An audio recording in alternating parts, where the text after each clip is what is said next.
Hello and welcome to another episode of the Chrissie Mayr podcast. We are on iTunes, YouTube, Spotify, and SoundCloud. And if you're listening to us on iTunes right now, please go and leave a 5-star review. I will be reading the best reviews every week, so long as they are 5 stars. Quick shout out to our sponsor, cushydreams.com. They are the place to go for all your high quality smokable CBD needs. Cushy Dreams offers a full lineup of premium smokable CBD. They specialize in extraordinary CBD-rich hemp flower, aka bud, in cans and pre-roll CBD joints. Looks, smells, feels just like high-quality weed, but it's not. You can get all the health benefits of CBD without getting high. These products have under 0.3% THC. It's cannabis that ships directly to you. It's legal in all 50 states. Join the men and women who are sick of vapes and gummies and want to smoke their CBD. It's grown here in the USA, which is the best part. They come in specific indica sativa blends like peace and dream and hustle and energy and whatever you want to do with your day. Cushy Dreams has you covered. So go to cushydreams.com, KUSHY, get you some high quality CBD bud. And at the checkout, use promo code CMP to get 20% off every single order, plus free shipping. Guys, I'm doing stand-up in a town near you. Come see me do stand-up.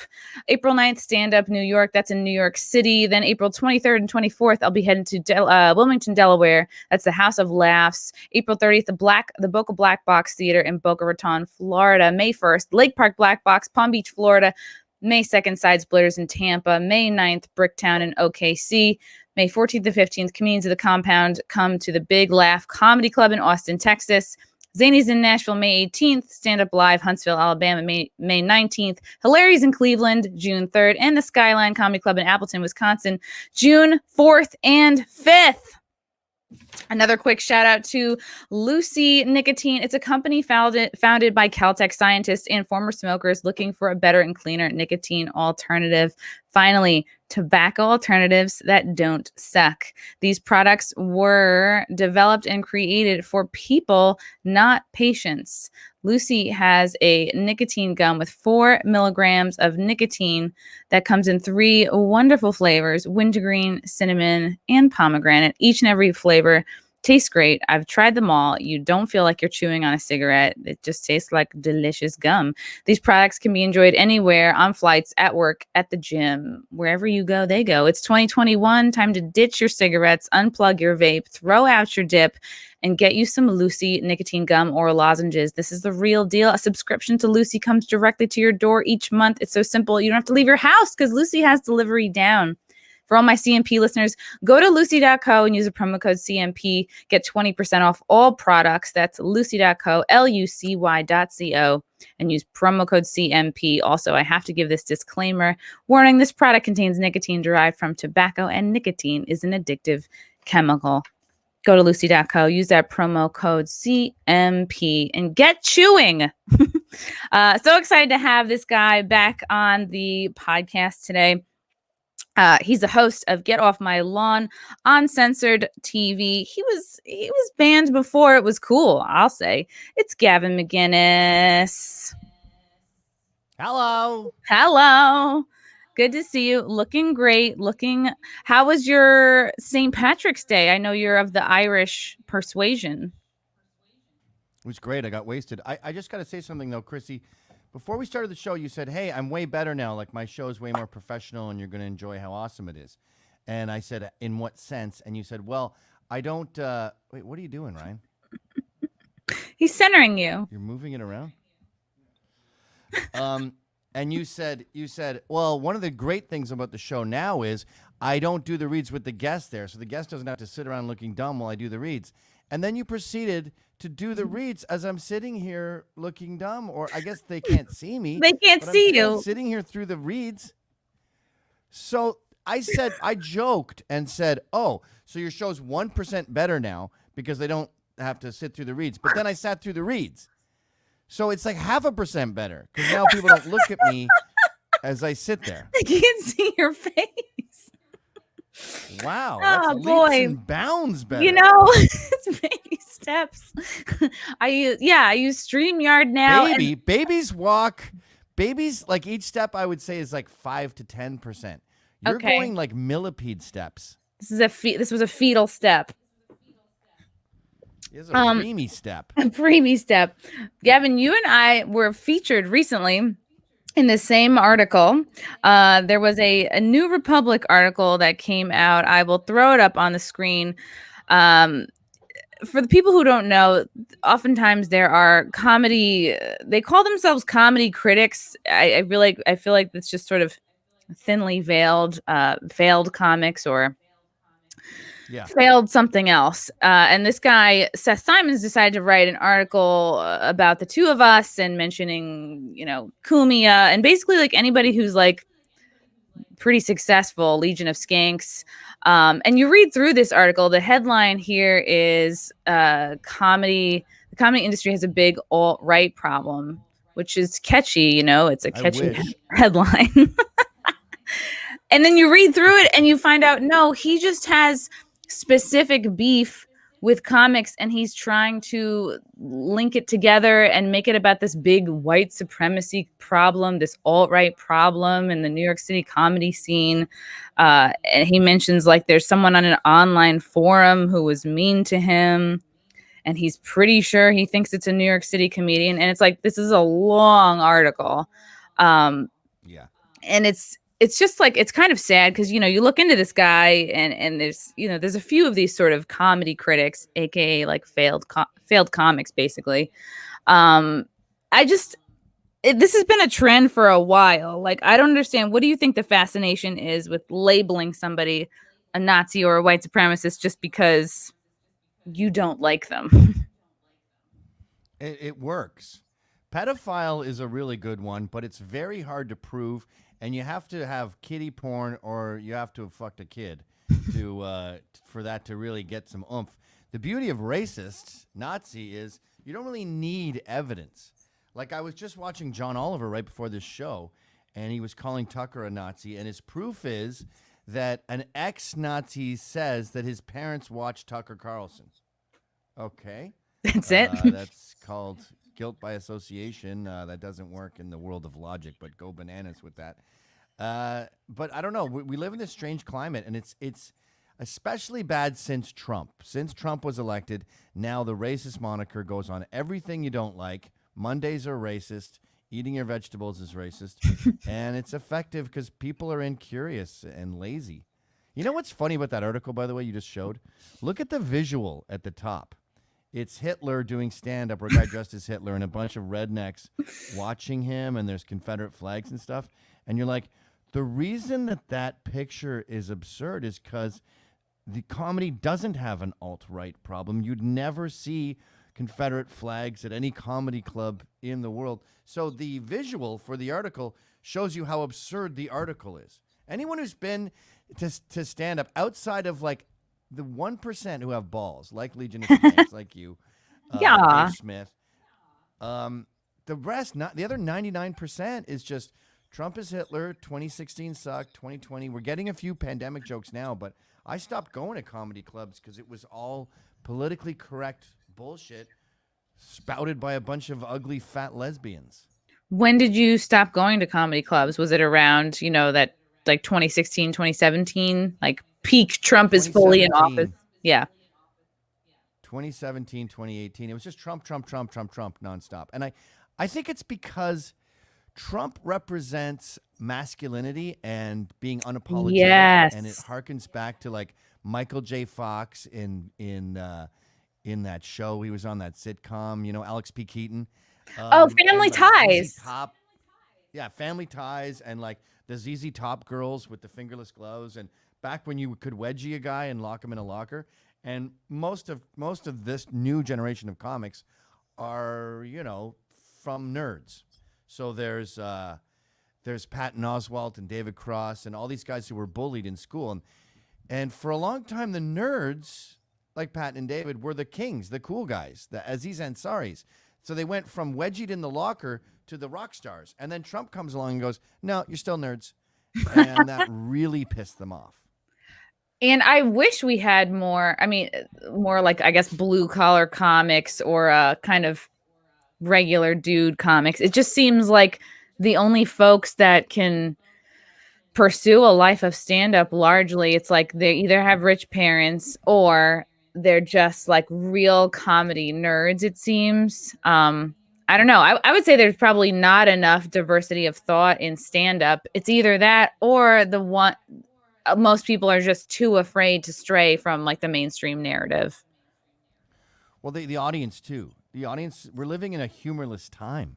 Like this is the most. I think in that article that you just pulled up, at one point. By the way, I'm seeing you on my screen. Are you seeing that?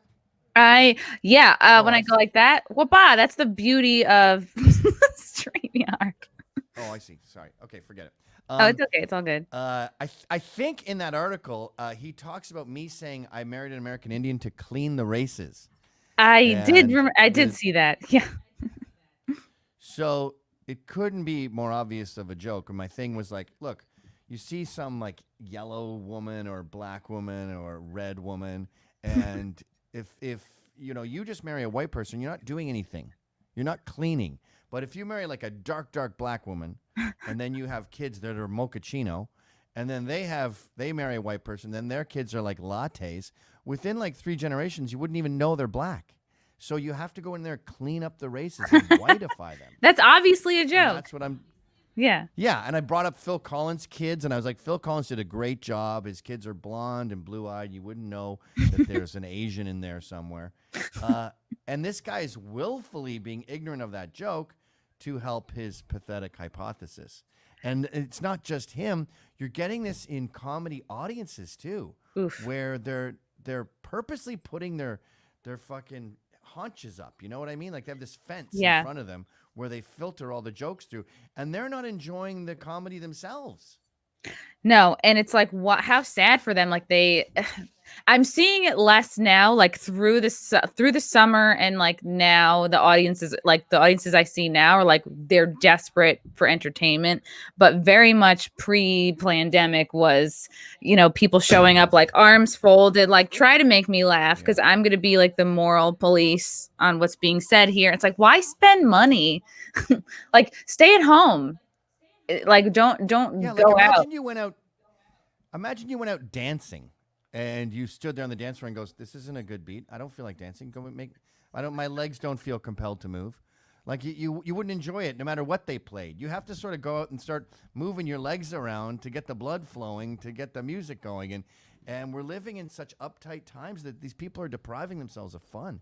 And I did this interview with ABC, and they said, you go like this, and you say controversial things like Africa's a joke, and that we're living in a time where they could be, misinterpreted or interpreted badly. And I go, but the solution to that is to say things that couldn't possibly be misinterpreted.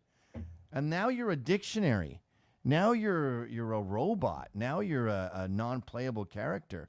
And that's what they're going for, this sort of gray America. And that's not who we are.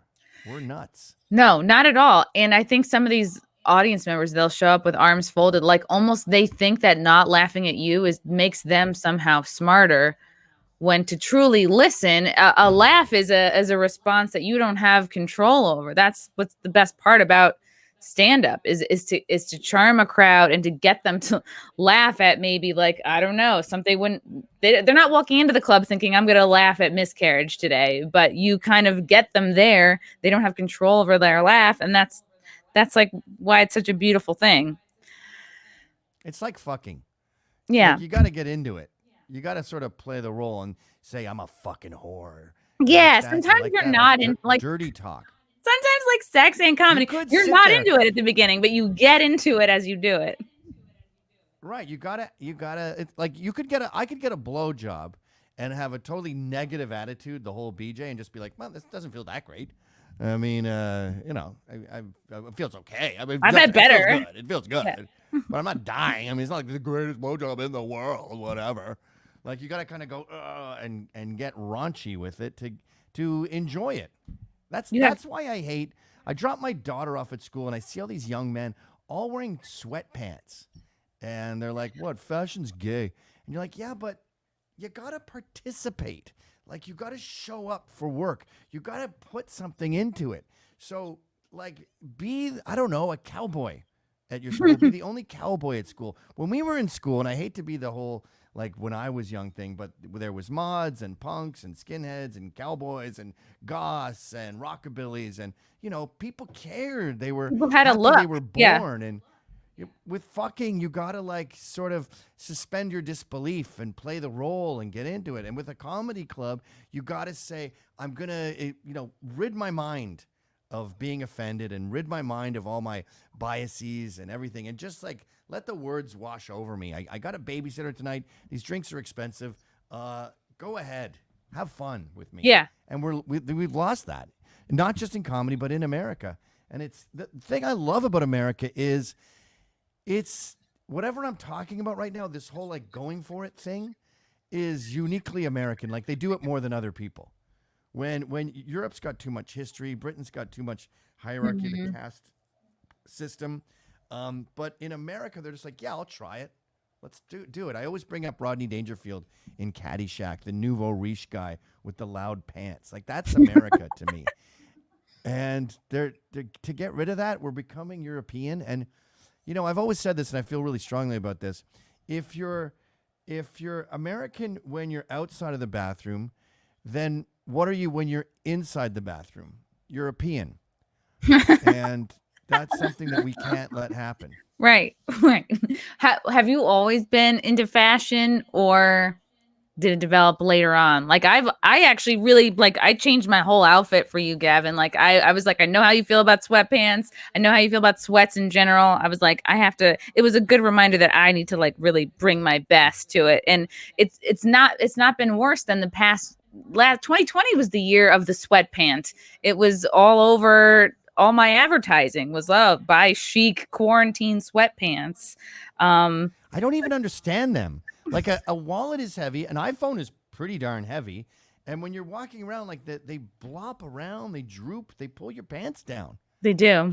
I have 2 cars, I got studio keys, home. I have tons of keys.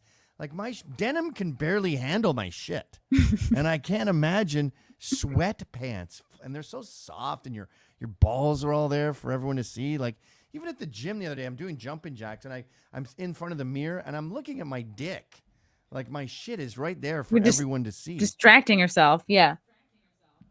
I was getting horny for myself because my cock is so gorgeous. You were distracted, yeah. I got a boner looking at my boner. You're like, wow, I'm really I got a harder boner. Do you go to a public gym? Do that? Do gays jerk off in the mirror and be like, "Nice cock, me"? Maybe. I've masturbated in the mirror like a couple. It's not something I'm always doing, but I have done it. I think the times that I've been like in really good shape, maybe I'll be like, I'm feeling myself, but it feels a little too vain to like go all the way there. Yeah, that's pretty fucking vain. Holy shit. I just did it as a joke. Okay. I said I got a boner for my boner, and then you're like, no, I actually do that. I've never come to myself. Like it's more been like performative. How humble. It's usually in a video for like somebody I'm dating, and be like, all right. Oh, that's different. That's different. Are you still with that same guy? Yes. Oh, good. I remember last episode you gave me shit for us not being married. Yeah. Well, what are you waiting for? He said we're working on it. I don't know what that means, but it's He's working on wasting your time. Probably. When do you think Americans stopped dressing up in general? They've never been very good at fashion. I mean, I was born in England, and it's a very British thing to care about how you look. But if you look at punk rock, right, in the late 70s, it was bondage pants and purple hair and kooky outfits. And then America goes, I like this. I want to do it. And they go, okay, well, it's punk rock. You have to wear this. And they go, no, I'm not doing that. I'm just going to shave my head, wear jeans, and this song's too slow. So it sounds like rock to me. So let's just make it as fast as we can. So I want the fastest songs imaginable, like Minor Threat.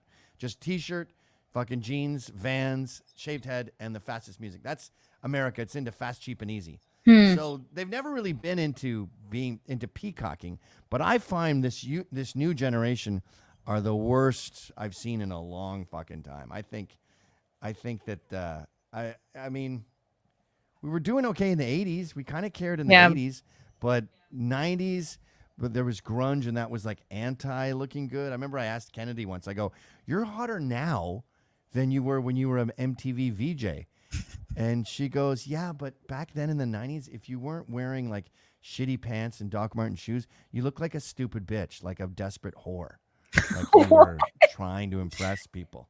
Trying too hard. No, but I think she's right. Like in 1995, if you showed up to a party with like a short skirt and high heels on, people would think you were desperate, like you were trying too hard, because everyone was just wearing the shitty shirt and the shitty pants and the fucking the flannel shirt tied around your waist.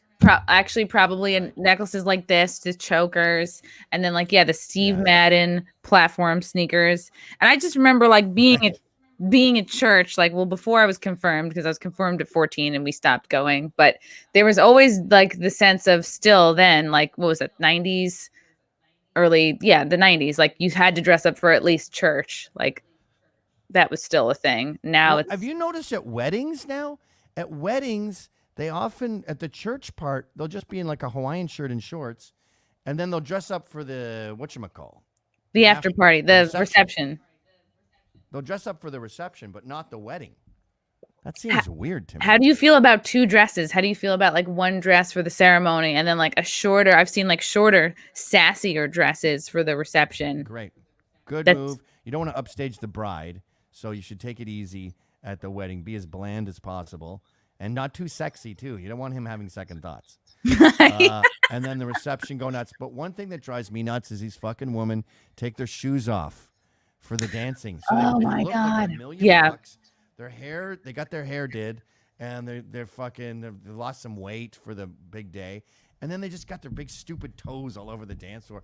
Or worse, they have nylons on with no shoes. So you're looking at their stretched out baby toe on the dance floor. And it's like, I understand that these are uncomfortable and you don't want to dance with them, but then don't dance. Or do a less kooky dance. Or you see a toe poking through like the pantyhose on the end. Like, that's such a bad look. It's so bad. When I was a kid, brown nylons were just, everyone wore brown nylons. And I remember being disturbed by my mom's friends. They'd have on skin-tight designer jeans, like Gloria Vanderbilt there, Anderson Cooper's mom. But then they had brown nylons underneath the jeans. Their pussies must have been baking in there. Yeah, like and sweating. So you'd be looking at this bare foot that was brown nylon coming out of tight jeans. Yeah, I remember my mom like always had a secretary job, and she would have like just nylons like just below her knee, and then she'd take them off after she came home from work. But then like for the rest of the night into the next morning would have like lines around, like right under her knee. It looked so bad, like these just red like indentation lines. Don't your feet reek when you wear those? I mean, aren't they plastic? It's polyester. They're so like tights are the easiest things to not wash. Like just wear them over until like you're just like dust comes out, and then that's always a bad sign. But yeah, you get very sweaty in those. They seem so hot. The heat around your pussy must be a nightmare. It's cooking in there. It's marinating. Yeah, I definitely have a problem with like the women taking their shoes off at weddings. I've always had a problem with that because like I'm a big not in the last year because of like, not so much stage shows, but huge high heel wear. Spent a lot of time figuring out like what heels you can wear, what heels you can like walk in, what heels you could potentially run in if you have to. So when I see a woman who just takes her shoes off first thing at a wedding, it's like, oh, she's not a normal high heel wearer. She just bought the first thing she saw. Like taking off your tie or something. Like, take off your tie when you get home. So what shoes can you wear that are heels that you can walk in? Can you show us them? Oh, really? I mean, like, are they in my closet? Ah, God. I'm like kind of like moving in between. Let's pull out a shoe box. Because I would say, well, in general, anything with a platform, it's not so much about the back heel itself on your heel. It's about the platform. So if you're a chick and there's a platform on the sole, that's going to be something that's easier to walk in than say this. This is like a more advanced, like not a lot of platform, but I'll wear these on stage all the time just because they're cute and they wrap around. These, okay, here we go. Oh, perfect example. Anytime there's my boyfriend is throwing me shoes, platform right here. This is what makes it easier to walk in because you're not walking on this much heel. You're really only walking on like this much heel because this cancels out this. Oh, I see. That's interesting. Yeah. for spring. And then these all But like the stilettos wear on stage. Yeah. The stilettos are a nightmare to walk in. I can walk in these. I would do no higher than this, but I just wear this for like an hour on stage and then I'll take them off. Because it also like makes the heels last longer. You don't have to take them to like the what's the shoe guy? The shoe guy. Cobbler? The cobbler. Yeah. Yeah, the peach cobbler. So that's my like rule of thumb on heels for sure. And like Clark's heels, I know that's kind of like an old lady brand, but like those high heels you can legit run in. Like if you're just like, oh no, I'm in Spanish Harlem late at night. Like you could, I don't know. I always do a little run test in high heels just in case. I didn't know Clark's made high heels. They do. It's definitely an older lady brand, but yeah, I have like a platform, like a black heel, like you would call it an office shoe. So, but it just takes like a lot of hours of like looking at this stuff and trying it on or whatever. But yeah, have you always just been into fashion, like even younger? Yeah, I think so. Yeah, it's fun. It is fun. But in the pandemic too, and I think it's good for a marriage too. Your wife gets bored when she just sees you sitting around in sweatpants and farting all the time. Like I don't even use the same bathroom as my wife. I'm with the boys that's in the great. kids' bathroom. But then who cleans your bathroom? I guess I do. It's unbelievable. These two boys, they piss like fucking fire hoses everywhere. I have a huge sign. I was able not to write the word fucking, but I was close. And it just says, flush the toilet. Aw. They piss everywhere. And they put on their toothpaste and they don't put the cap on. It's Nope. got this big blob on top of it. It's a fucking pain in the ass. And then you've got toothpaste in the cap, and then occasionally you just got to dig out the old toothpaste that's like stuck in the cap. I don't think I was saying to them, guys, you got to peel your foreskin back when you're pissing. You need to aim, because if you leave the foreskin forward, you've seen a hose, right? When there's no one man. Oh yeah, flopping all over the place. That's what a penis looks like. That with foreskins. I've never watched say it's folded. Yeah. And then you pull it out. It has to unfold. And during the unfold, it's like splash. I've never seen an uncircumcised penis peeing before. I didn't know it was like a host. I thought you were a little bit slutty in your single days. I was. I just never watched any of them pee. I've had them in my mouth, but I've never watched them pee. I say to young guys, because I'm a pedophile and a gay, but I always... Like some young men, if they live in America, like in Canada, it was pretty common. In Britain, it was everywhere. But some young men with foreskins, they're kind of worried about it, right? And they think that the girl might not like the way it looks. And I'm not going to sit here and pretend that an uncircumcised penis looks fantastic. It looks like an elephant trunk. You're right. But a woman never sees your foreskin until you're like 30, because if you're around a lady and you're nude, you got a boner, my friend. You're not like lounging around. The boner like throws it back. The boner like goes exactly the same. Like takes center stage, and then it's like, see you later, foreskin. Right. Yeah. You remove your turtleneck. Yeah. So, and a uncircumcised or circumcised boner look exactly the same. Yeah. Don't worry about it. That's true. It's only when it's at rest. Which you shouldn't see that until you're committed and monogamous. You know what's crazy? I only learned to use my penis like 2 years ago. What? What you do is, I used to peel my foreskin back, probably because of condoms in like my early 20s. But I'd peel my foreskin back and then push it in, right? Which can hurt sometimes if she's not wet. And usually if they're fucking me, they're not very wet. But what you do is, you leave the foreskin forward.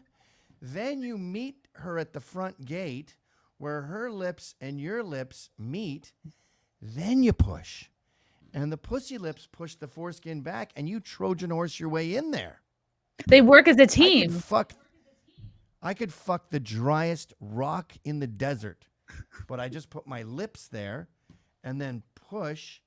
And it's like, that's why foreskins exist. That's the design. Wow.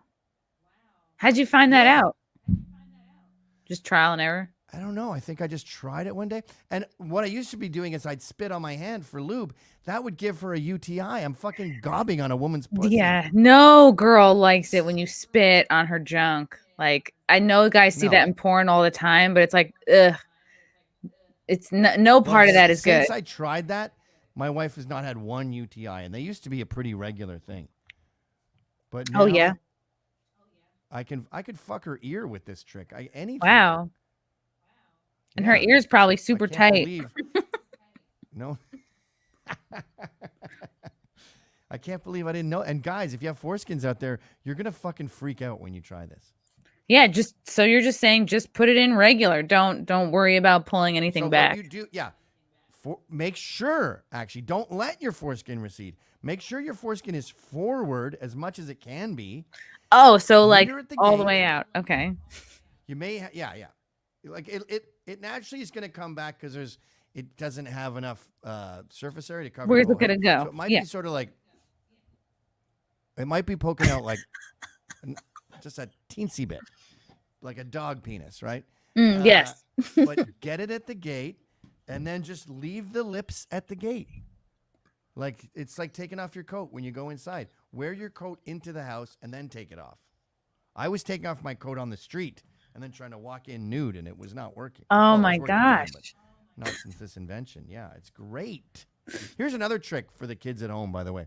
And I have no idea why this works, but if you want to last longer when you're fucking a girl, you picture Kevin Spacey's head. Oh. Not his dick, his actual head.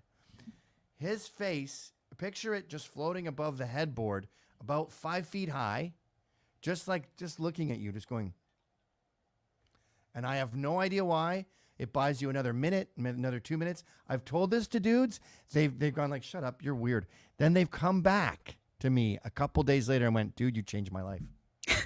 Thank you for that. So Kevin Spacey. I know this gay dude, and he was with Kevin Spacey. He goes, dude, I'm at this party and Kevin Spacey's here. And I go, oh, tell him my trick, my super trick that's changed everyone's life. And he goes, no, I'm not telling him that. And then I realized, yeah, that is pretty insulting that men think of you when they want to not come. Yeah, Kevin Spacey is the new baseball. What's baseball? Oh, what they would say is like, think about baseball if you don't want to come.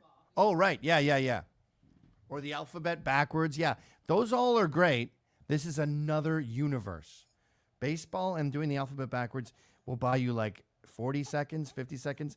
This is a 3-minuter, folks. Oh my God. Your tech guy is on point. I don't know what it is about him. And I'm not talking about, it's not that he's gay. It's not the controversy. He's just like the least sexual thing you could. He's not a sexy man. His face has no angles to it. He just has a soft, round. Yeah, look at that. It's like, sure, he has a chin, but his jawline is not really, a thing. His ears are big. He just looks like a regular dude. And he looks like he has no soul. Like he doesn't. I think he's a good actor because he's able to just not be himself. But we don't know who Kevin Spacey is. There's no sincerity to him. So that helps you when you're fucking, because what you're trying to do is like cease to be. You want to, sometimes I'll actually chop my dick off. Do you ever do that? Well, you don't do that. You don't have a dick. But you chop your dick off and then you're just fucking her with a strap on. Oh, wow. Like this dick and I are not speaking. He's not my friend. Such a permanent choice. Yeah, and you cut off. Like there's people who want to communicate with you. There's these little messengers that run up with telegrams that go, Mr. Brain, this is feeling really good. You're like, no, sorry, Mr. Brain isn't taking any messages right now. Now, eventually they break through, they push past the bouncers and they get the message to the brain. But for a while there, you can just be like, I hate you, Kevin Spacey, my dick has no feeling. Next thing you know, you're another 3 minutes in. Yeah. 7 minutes of fucking at this point. I know in the past you're somebody who is not really a proponent of porn. I would go as far to say as you are, I would say anti-porn, and that it probably has a negative effect on especially young guys trying to date, trying to, be good at sex. And then we have this. So have your thoughts changed at all? Like I know that over the last year was like, OnlyFans sort of erupted. It was like the go-to thing if, someone was hard up for cash. It's so sad. These women, a woman's chastity is like a little gold purse that she's given at birth. And there's like 13 gold coins in there. And when you start spending it, it has a lot of value in the market. Everyone wants to see your tits, for example. Right now, everyone watching this would love to see your tits. I think chicks would like to see your tits because they're like, I wonder what they're like. So the woman has that little gold purse, but you don't show your fucking tits to everyone because that's you spending your money. And the next thing you know, it's gone. So yeah, of course there's a market for OnlyFans. It's gold coins, but they are finite. That's what women need to understand. They're finite, and you're fucking spending them all. You're being a fucking whore. And yes, there's always been a market for whores, but it's pathetic and sad. It's like selling your blood. So it's like, how do we make that like basically cool for the next generation? Because like I was taught growing up that it's cool to spend all your coins and that no dude should get all your coins and like blah blah blah. It was like kind of a lot of BS, whatever. I definitely spent more than 14 coins. But yeah, and I was guilty of that too with Vice. We were really promoting people throwing their fucking gold coins away, and I regret that after trying out a family. I didn't want kids. And then my wife, insisted, and now I'm so happy that I did it. But I think in the short term, the best way to deal with OnlyFans is to send them to the IRS and rat them out to the taxpayer. Man. Yeah, make them pay tax. That's one way to do it. But porn is disgusting, and it's kind of the end of our society. It's a bad vice because with young men, they jerk off alone in their rooms. They don't feel inclined to go out. And feminism has gone so nuts now with oppressing men and calling them rapists, like that mattress girl. Remember her carrying around the mattress? Oh my gosh, yes. Scholastic career ruined that guy's life. So young men go, I don't want some woman carrying a mattress around saying I raped her. I'm just gonna beat off at home alone. And it's so disgusting too because you're sitting there jerking it to meth addicts. That's why they're going, oh, yeah, oh, fuck, that feels. It does feel that good when you're on meth. So you're jerking it. Like, imagine two meth addicts were fucking on 3rd Avenue, and there was like 50 guys around them just going, oh, yeah, fuck, meth heads. Like, what are we fucking, is this Sodom and Gomorrah? Like, you're asking for lightning bolts at this point. So, and in a way, if these young men weren't at home beating off, they'd be like, no, I didn't rape her. And no, we're not doing that. Like they could regulate this thing. But it's spiraling out of control because men are going, I don't want to get involved. I'll just sit here and beat my meat quietly alone. So no one's standing up to this bullshit. And women aren't getting courted. They're not getting, the few of them that do, hook up, they get face fucked at 4 a.m. And then the guy falls asleep. Like young girls are having a major problem right now with distended anuses. Oh no! Assholes are getting ripped to shreds by these guys that are like, well, I want to do what most romantic people do: fuck your face and then come in your ass. Like I saw on RedTube today. Yeah.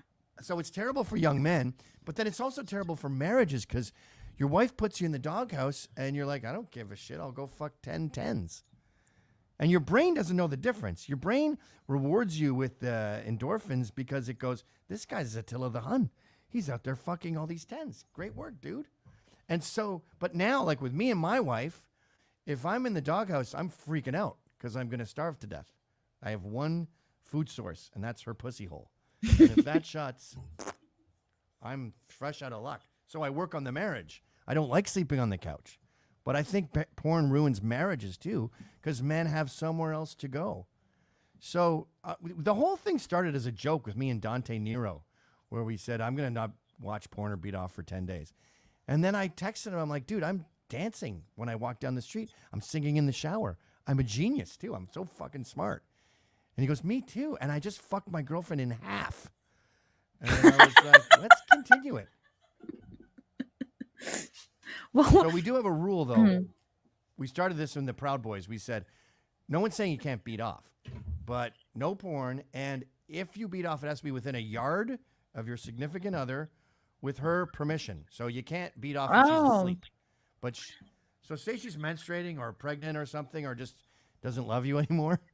Yeah. Just reach over and tickle your balls while you beat off. That's fine because you're still establishing a relationship. She's with involved, right? Yeah, she's part of it. And when you do that, you don't feel guilty, I've noticed. If I jerk off and I just get my balls tickled, I don't feel like I've done a dirty thing. If I look at porn and beat off, and there are times when one falls off the wagon, you're just like in the shower going, what a fucking loser. Jesus. Oh. Fucking watching mess heads. Jesus Christ. What was the last kind of porn that you watched? Like, what do you tend, if you fall off the wagon, what do you find yourself looking at? I'm not proud of this, but I would type in chubby Asian. Okay. Really? Chubby Asian? Yeah, I like brunettes, and you know you're going to get a brunette with that. Like, you can't type in Jew or Native American or brunette. I don't feel like a lot of Jewish girls do porn. Yeah, I guess not. You got to watch it with the Asians, though, because if it's Japanese, it sucks. They sound like a mouse getting raped. It's just like, what you look for with Asian girls is a tattoo. Because if they have a tattoo, it means they're Americanized and it's going to be normal. But I like girls with a lot of meat on their bones. Big ass is another thing I type in. But then sometimes you get Latinas, and if they're Latina and they're in Colombia, you're just like, your life's hell, and you're just doing this because you need money to feed your son. That's not as fun. And then if you look at the homepage of porn, it's a lot of like stepsister and stepbrother, and you're like, does everyone want to fuck their siblings? It's hot right now. Thing now. Why is incest so huge? Because they have to ratchet up the kinks. It's just like, I don't know. It's like it's so taboo, right? It's like, what else is left now? Yeah, I think they should have a feature in porn for those losers who do watch it, where you can exclude races. Because I remember back when I would watch porn, I'd see a black guy pounding into some girl, and I'd be like, oh. Ugh. Now that sounds pretty darn racist. But when you look at porn, you're pretending it's you. And when you see a giant black cock, you're like, that's clearly not mine. It's hard to pretend it's you. Yeah. Yeah. Agreed. And like, that's the same thing. When I would watch porn, I pretend it's me. And it's not like I am against watching someone of another race, but it is easier for me to pretend like I'm this girl who's getting like gone down on if it's like a white chick. But is that your thing, watching girls get eaten out? You know, I think honestly, the kind of porn that I would really like to see either doesn't exist or I haven't seen it yet. Like the hottest thing for me would be like scenarios, like not even a crazy scenario, like a girl getting like seduced at a bar. Like to watch the seduction to me is hot. Like I don't need to see like graphic and a lot of nudity. Like I just like to see like everything that's like simmering, everything that was hot, like from being single. You know, like the getting picked up, the not knowing, like the flirting, like kissing, like it just seems so like, I don't know, not elementary is the wrong word. Well, sex, basic. Sex in a relationship feels really good, but sex when you're single, it doesn't actually physically feel that great the first night because you don't really know her. But the chase is 99% of the fun. So it's almost like when you're single as a man anyway, you take her home and like she's lying in bed nude and then you go, so I 100% absolutely can fuck you right now, right? Yes. And you want me to, right? Yes. Okay, bye. I don't need to do it. Right. And sign this paper. All right. Have a good night. Yeah, no, I'm not talking about that, though. I'm just saying, like, the fact, like, getting the permission and her wanting to fuck you is most of the fun. So the actual act is more like I'm not, I don't know. It takes a while to establish a connection with someone before that part's fun. So, absolutely. In that movie, what is it, True Lies, where he seduces her and she wants him to rape her, and then he goes, "You're disgusting," and stops. True Romance, I think. Ooh. Yeah, True Romance. No, True Romance. I think what's his name? Nicolas Cage does that. But wait, we have an unturned stone here. Sex, the fucking, and the porn, and the permission, and them wanting to do it. Yeah, I can't remember. You have this guy who just shot up the spa in Atlanta. This is what I find so interesting is that this guy's beard in the world. Oof. This guy's roommate, said that he went to a sex addiction rehab. He admitted that he struggled with this, I guess, massage parlor. He walked by it, he would see it as a temptation. This, to me, seems it's more focused around an unhealthy relationship to sex. Yet, it's so it makes me crazy to see the media jump oh, this must be a white supremacist thing, when it's like there has been no proof of that at all. No one who is like close to the case has any evidence of a white supremacy thing. It seems it's more of a this guy seems like a classic, maybe too much into porn, not as much in the real world with healthy relationships, and he ends up shooting up a massage place. What if it was feminism? What if the whole Me Too thing and the fear of being called a rapist made him just petrified of women and he couldn't approach them? And maybe porn helped that because he didn't have the inclination to go. Like, I remember when we started this whole thing, I would get calls at the show when I was at Compound, and they go, I got home after a hard day's work. It was like 10 p.m. I heard there was a party, and I just say fuck it and go to bed or jerk off. But I hadn't been late in 3 days, and I went to the party, and I fucked this slightly plump chick, and it was one of the best nights of my life. And it was because he didn't give himself that option. So I think this guy possibly never had that option, wasn't out pursuing women, got more and more isolated, and then just like porn becomes your only avenue, these hand jobs became his only avenue, and he thought, I need to change this. And because he was mentally ill, he ended up killing a bunch, thinking, I'll just get rid of them. You're going to have to kill like probably upwards of 600,000 people to not be able to get a hand job. Yeah, that's a lot. They'll fill in the job pretty soon. But the problem is there is a race war going on right now, and it's black on Asian. And that is not convenient. The media doesn't like that. They really want the perps to be white. In fact, I've even seen examples of people saying, yes, the perps do tend to be black, but don't call the police. The real problem here is white supremacy. What? How? And they go, well, they're enacting white supremacy. And then they say, oh, it's Trump's fault because he said the disease is from China. It is from China. And 17-year-old black kids are not hanging on Trump's every word. No. So I would say a 21-year-old probably doesn't even, like, I don't know. Would a 21-year-old even know a white supremacist? I just feel like that you're still a kid, and at 21. Right, he's not hanging on Trump. These are just brats. These are brats who they notice that old Asians carry money. They notice they tend not to call the police. Maybe they're here illegally, and they just make great targets. You see the exact same thing in Williamsburg, Brooklyn, with Hasidic Jews.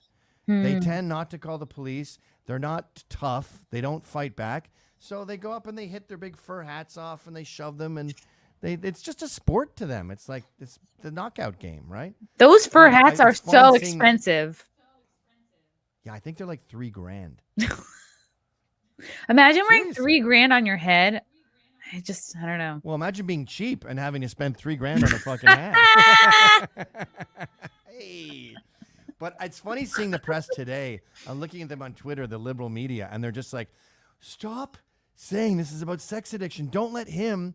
He gets to give away a manifesto, and everyone takes it as a dictum the second 2 minutes after he's arrested. And you could tell they were so bummed that he wasn't racist because they were so happy to discuss this Asian hate, these Asian hate crimes, but they hate that it's fucking black dudes. And they hate the truth, really. Yep. And no one's talking about that. 2 of those people that were killed were white. No one's talking about that. No. 6. So he killed 8. 6 were Asians. Yeah. A quarter. A quarter of them were white. Yeah. Does that make sense? 2 out of 8, 1 out of 4. Yeah, a quarter of them were white. Like, odds are, if you shoot up a massage parlor, that most of them are probably going to be Asian, and that has nothing to do with race. It's just that's where they work. I saw there was a beautiful shrine to one of them, and they were talking about what a wonderful woman she was at the spa, and the nicest worker there, and the most ambitious. And Anthony Cumia tweeted out, he goes, do people know what these places are? She could be ambitious still, Okay. As long as we're on the same page, you know that when she's ambitious, that means the most hand jobs. Hand-ambitious. No, that's ambitious. Best jerker offer of the whole spa. But yeah, it's strange how the left wants America to be a racist shithole where white males are responsible for everyone's failures. It's just a weird desire to have. Well, I think it's because, like, the class, I mean, like, look what happened. Occupy Wall Street, it's gone. And I think it's easier to sell America a race war than a class war, because a class war makes people angry. and a race war is like kind of a never-ending cycle. It is, and it's so juvenile, and white people are so eager to capitulate. That's the strange thing. Like, you could try this with Mexicans. You could say, you're speaking Spanish. That's a European language. You are conquistadors. You came to Mexico. You killed the Aztecs. You took their land, and you made it European. Now it's Spanish. That's wrong. And the Mexican would just laugh in your face and shove you.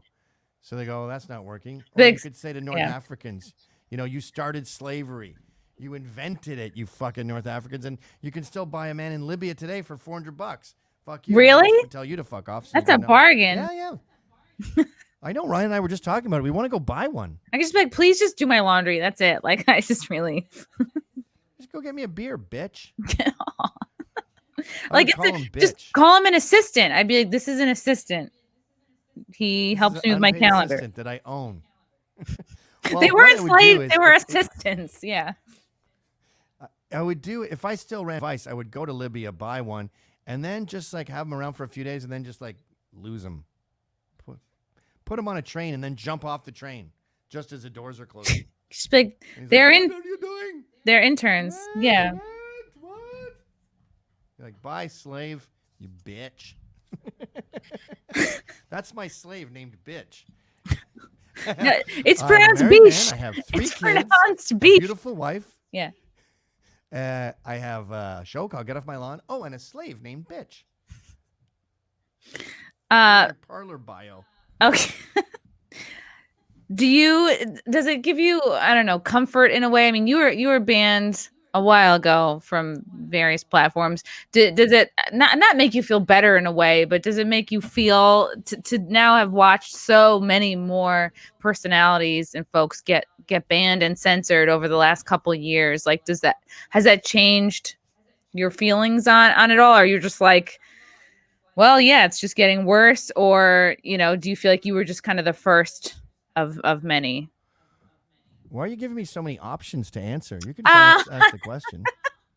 How does it make you feel? Give me like 7 different ways I could feel about this. Are you kind of happy that they're getting banned? Or are you still sad that other people are being banned? Or do you think you could get banned for more stuff? Or because each option I say, I'm like, that doesn't really sound good. So then I try to find another one. I'm really happy about it. Mostly because my wife was like, you're fucking banned.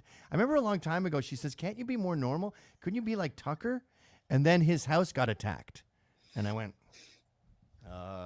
doesn't look like being mainstream is helping anyone. He's very normal. Dr. Zeus, that Teen Vogue black girl who mentioned that her PA was Asian like 3 years ago and apologized. And she was 14 at the time. 17. She had these tweets at 17. She's 27 now.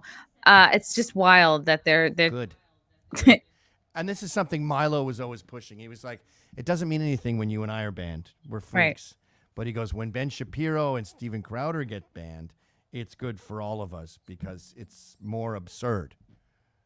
Milo basically was saying we deserve it, but they don't. So and now with, Speedy Gonzalez, and we can't even keep track of all the cartoons we lost these past 2 weeks. It's just, it makes people more sympathetic because their uncle went through this. And you'll find, if you just scroll through your phone on your recent calls, every single one of those people on your phone, either they were canceled or their immediate family member went through some crazy shit at work where a quote was misunderstood. My dad was dancing with this woman at work, and she was a friend. Like, they're all dancing after work party, and he's dancing. He's bald, and someone says to the woman, "You're dancing with a bald guy?" Something like that. And my dad goes, "Women love it. It looks like a penis." And the woman laughed because she's his friend. Someone filed a complaint against him on her behalf. Wow. And she's like, "What? No, I remember that. I thought it was funny. What are you doing?" And they go, "Well, it wasn't funny." And you realize, but you weren't involved. 100% now. Yeah. Like, I bet, did you have a major controversy that was like career rocking? I feel like I've had several small ones. Like, my Instagram was just banned, or booted yesterday. I don't know why. They didn't give me a reason.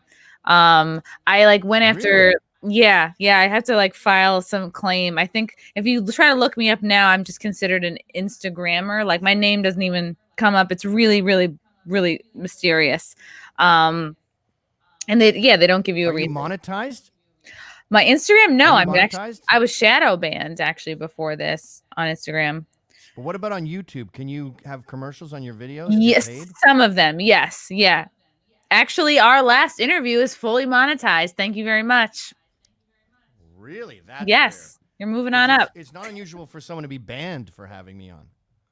No, and I that's why I like to keep having you on because I don't know. I just don't think it's fair to let other people get to tell the story of you.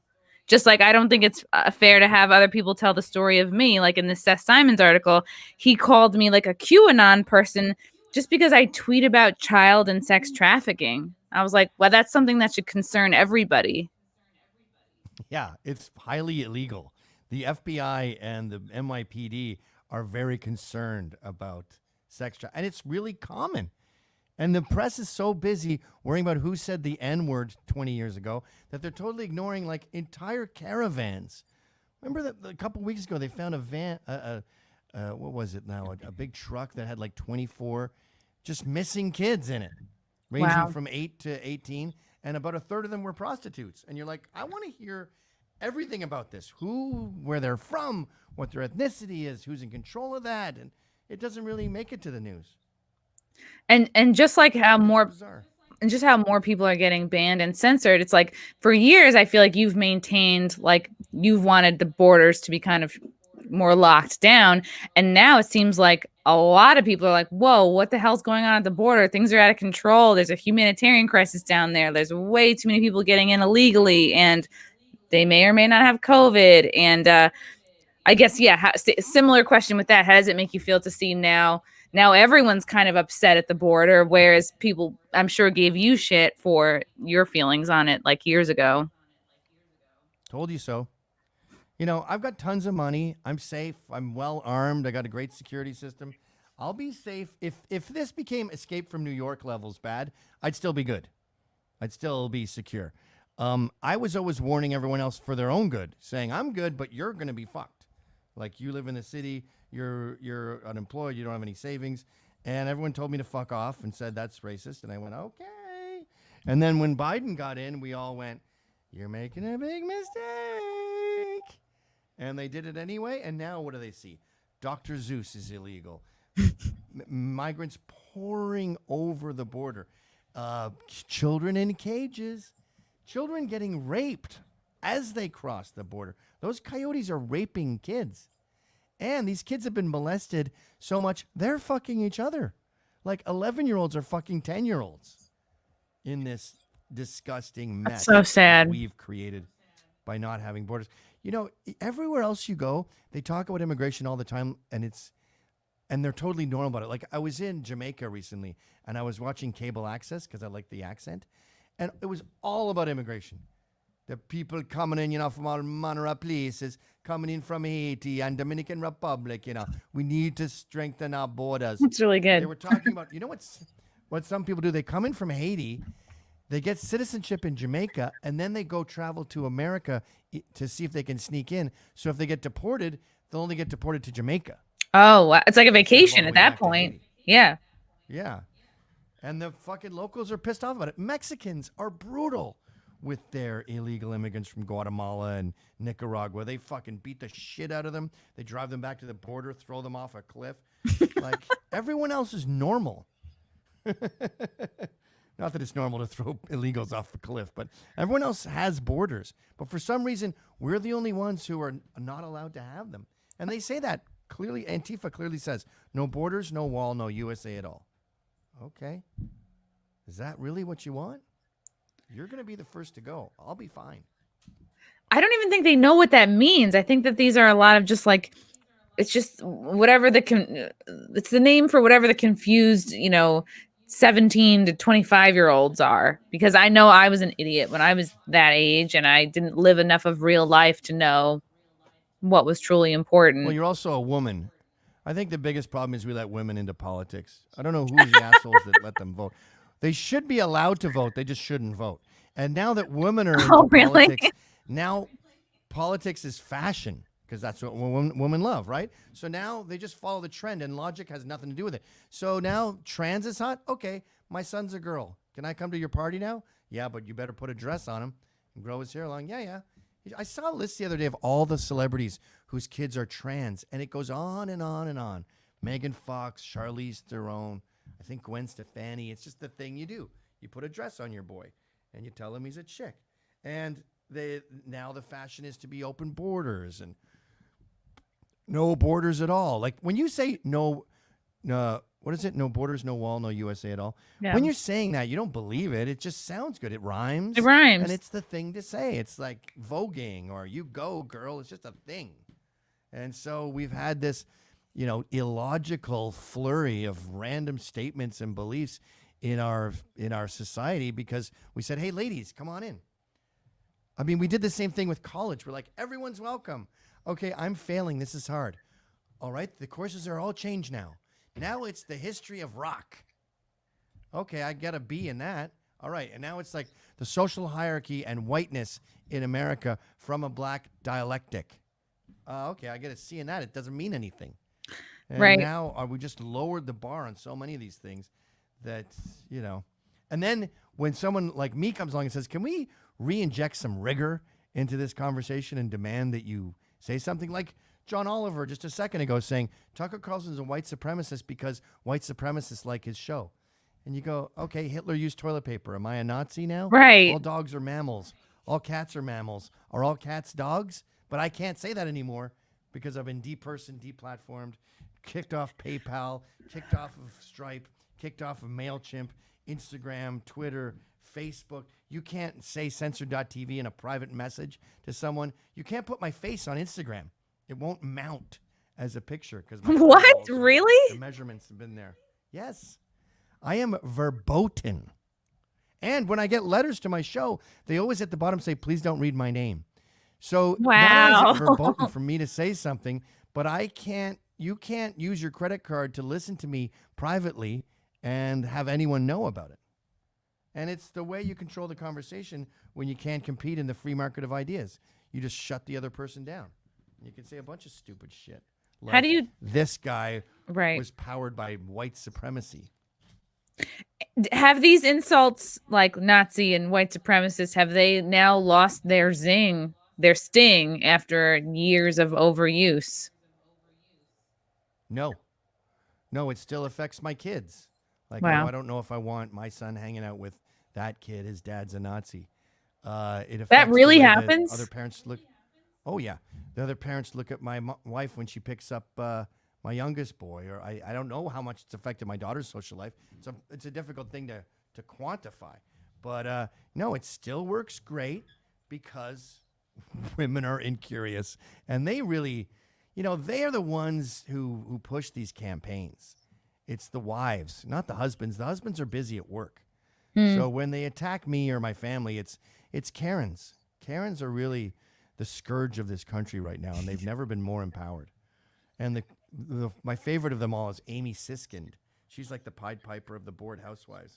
And she really personifies how mentally lazy we've become, just looking for bad guys under every rock and ignoring them when it's on your side. Like she's all flustered now because her hero Cuomo turned out to be a rapist. I call them Nazi glasses. You wear Nazi glasses when you look at anyone conservative or white male, and then you put on your not C glasses when it's like black people attacking Asians. Not C. Doesn't fit the narrative. Yeah, that's perfect. Yeah, I think they're just throwing Cuomo under the bus because it's easier to get him for the sexual harassment stuff than it is for the nursing home stuff, because if they get him on the nursing home stuff and the bad choices, then they have to get the other Democratic governors who kind of made similar moves. Right. It opens that whole Pandora's box. But I don't care. Like I hear people saying, no, this is all a distraction from the housing thing. And I'm like, I'll take any of it. Like, it's great. And also I heard Fleckus the other day. He's like, no, this Dr. Zeus shit, it's just to distract from like the economy tanking. Wow. And the crisis at the border. And I'm like, no. I like all of that. Because normies now see the Dr. Zeus shit and they go, what the fuck happened to my party? What happened to my country? Dr. Zeus? And then they can look up other stuff like the border or whatever. But at least they're waking up to the fact that the culture wars are being lost. It's And the so same with ridiculous. Cuomo. Yeah. Yeah, with Cuomo, I'm like, good. Come at him. It's like we got Al Pacino. We got Al Capone on tax evasion. He went to jail. I'll take it. So let's get people interested in Cuomo. They can start with the raping of the chicks, if that's what's easiest for them to digest. And eventually, more people in total are going to hear about the 7,000 deaths he swept under the rug. God, it was like, I heard it was like 7,000. up to 15 even. Right, but he copped to 8. And then 7 he Oh, said don't exist. God. He only had 8. He's just like, I like the way 8 sounds. Let's stick with that. That's wild.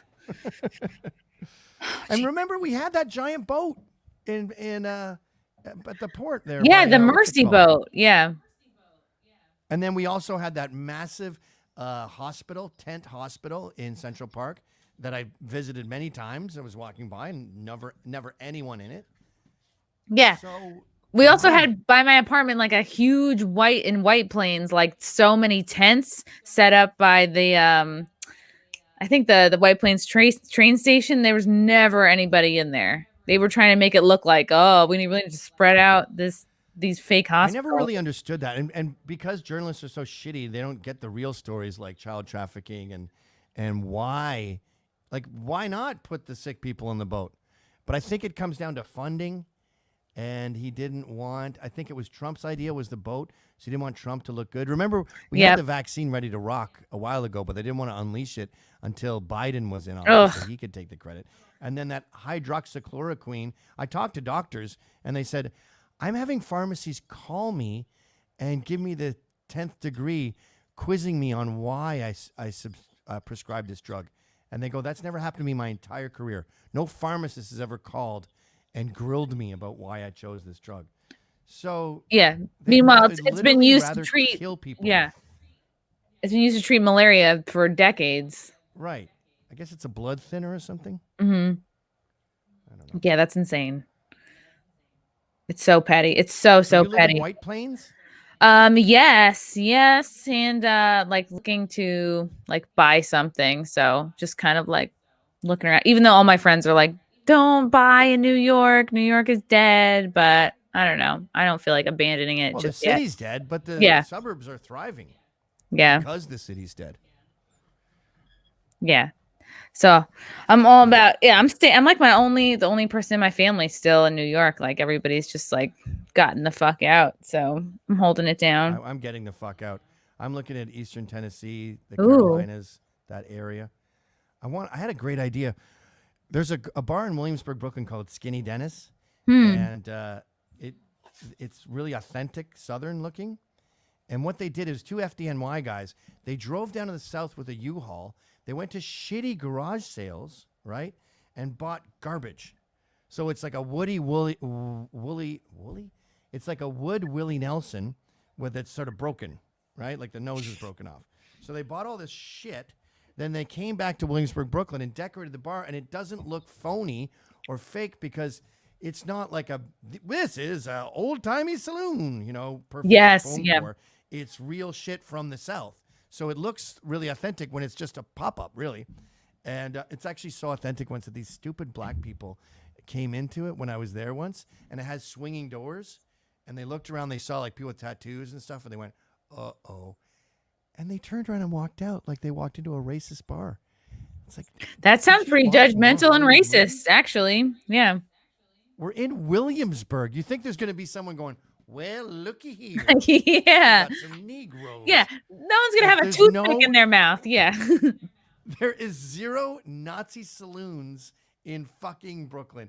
And the cowboy shit you see in the walls is from garage sales, dumbass. But anyway, I was thinking, wouldn't it be cool to do that in New York, where you go to a bunch of garage sales, you buy a bunch of shit, and you go to JFK and LaGuardia and you buy all the little Statue of Liberties, and then you go down to the South and you open a New York themed bar down there called the Big Apple. That would be great. My show there as the bartender. I'd watch that. The show is like in the mornings, and then it opens at noon, and it's a dive bar. I love that idea. Me too. And you have to have someone to work at night because you don't get to see your kids if you run a bar. That's the one problem. The other problem I was thinking too with being a bar owner is I don't suffer fools gladly. And if you're the bartender, you're basically going to get conversation raped. Like you can't leave. You're locked behind this thing. And if someone's boring, you have to hang out with them. Yeah, you really do. I was a bartender, and that you just have to fully pretend to give a shit no matter who they are. You got conversation raped all day. Yes, yeah. Oh, it was bad. Yeah, especially like 10 a.m. You have like construction workers come in. I'd be like, damn, there's no such thing as too early to drink. I was like, oh, wow, I'm learning a lot. You know, another thing too that I'm learning about bars is a dud can sink your business. If there's a boring guy who loves coming there and he's on welfare or whatever, he's on disability and he's there, he can be there 10, 12 hours a day and he's a retard. Now other people see him and they're like, oh, great.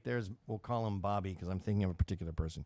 And they go, oh, great, Bobby's here. Then they stop coming in. Then they get out of the habit. And I talked to a bar owner about this and he goes, yeah, duds are a fucking nightmare. It's worse than like a leaking pipe. So I just tell them to leave. I go, you're not working out here. Or I find them doing one thing wrong, and I go, you're never coming back here again. We don't allow for napkins on the table. You just put on 3 Creedence Clearwater songs in a row in the jukebox. Get out of here. Goodbye. Goodbye. Well, that sounds pretty cool, Gavin.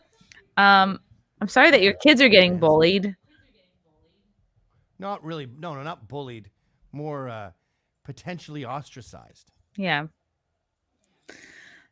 Fucking Karens, man. It's like I think people just need to focus on their own lives, their own goals, and because like honestly, like at the end of the day, you're not really affecting anybody's life. So I think people should. And if these ideas are so scary and you hate them so much, why don't you confront me and ask me about them? I mean, if a pedophile was moving into my neighborhood, I'd be going nuts.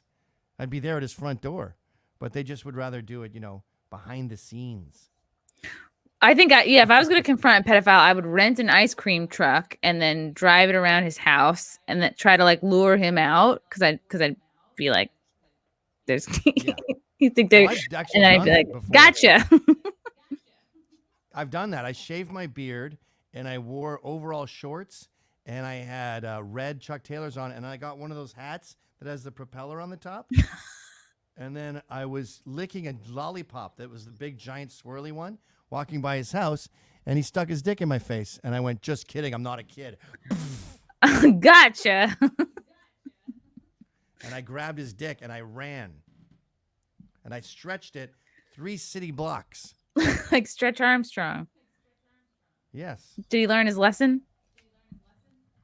No, he got a boner, and then it went up, and it hit a telephone pole, and he got electrocuted and died. Oh, my God. So it worked out. It all worked out. I'm not lying. No, of course not. Gavin, this was great. You're a delight. You're an absolute joy. I always love talking to you. Where can people... Censored TV is where people should go to find your show and many other only shows. Place anyone can get any information about me or anywhere is censored.tv. That's it. I love it.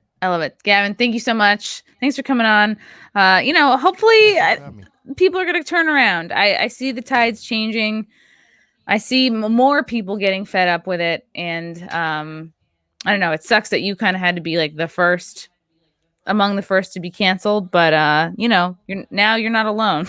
So I don't know if that helps. Yeah, I think what's going to happen is we've gone past the point of no return. But what's going to happen is America's getting a divorce. And there's going to be comedy clubs that have guys like Legion of Skanks and you can say actual jokes and comedians of the compound type people. And then there'll be the PC, LA clubs with the purple-haired fat lesbians that aren't funny. And that's just agree to disagree. We're going back to segregation, really. But instead of just black and white, it's going to be liberals and non-liberals and, LGBT and non-LGBT. And it's going to divide into about like 5 different groups. It's wild. The melting pot is done.